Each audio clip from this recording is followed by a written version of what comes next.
Hello, जय सद्गुरू. तुमचे पण hair खूप पातळ झाल्यात का? हेअर ग्रोथ होतच नाही किंवा केस खूप गळतात का? तर त्यासाठी ना मी एक रेमेडी यूज करते ना, ते मी आज तुम्हाला दाखवणार आहे. एकदम इझी आहे आणि बेस्ट पार्ट म्हणजे ना यासाठी लागणारे सर्व इन्ग्रेडियंट्स पण ऑलमोस्ट सगळ्यांच्या घरी असतात. ते म्हणजे फेनुग्रीक सीड्स, मेथी आणि रोजमेरी.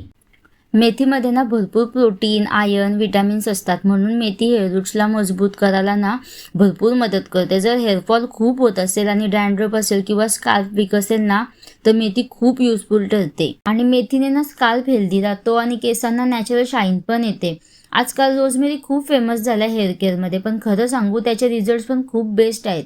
रोजमेरी आता इझिली अवेलेबल पण आहे. फ्रेश रोजमेरी तर तुम्हाला इंस्टामार्ट, ब्लिंकिटवर पण मिळेल. पण मी आज ना ड्राय रोजमेरी यूज केलेला आहे. रोजमेरी ना स्काल्पमध्ये ब्लड सर्क्युलेशन वाढवतं, म्हणजे स्काल्पपर्यंत ना न्यूट्रिएंट्स चांगले पोहोचतात आणि त्यामुळे हेअर ग्रोथ इम्प्रूव्ह होते. रेग्युलर रोजमेरी यूज केल्यावर हेअरफॉल कमी होतो आणि न्यू बेबी हेअर पण येताना दिसतात. म्हणूनच मी ना मेथी आणि रोजमेरी असं कॉम्बिनेशनचा भरपूर पॉवरफुल असा टोनर बनवतं.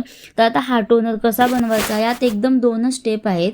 पहिली स्टेप म्हणजे मेथी सोक करायची आणि आपण ना 2 स्पून मेथी सीड्स घ्यायच्या आणि त्या 24 तासासाठी पाण्यात सोक करून ठेवायचं. तुम्ही डायरेक्ट बॉईल केलं तरी चालतील, पण मला पर्सनली सोक मेथी वापरल्यावर जास्त बेस्ट रिझल्ट मिळतात. म्हणून मी जेव्हा पण मेथी हेअर केअरसाठी यूज करते ना, तेव्हा आधी सोक करूनच यूज करते, कारण त्यामुळे मेथीची गुडनेस आणि न्यूट्रिएंट्स पाण्यात नीट उतरतात.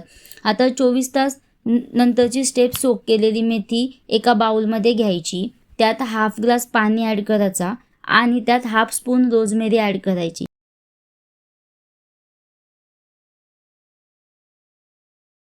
आता हा सगळा मिक्सचर आपण गॅसवर बॉईल करणार आहोत. साधारण 15 ते 20 मिनटं हे मिक्सचर चांगलं बॉईल होऊन द्यायचं.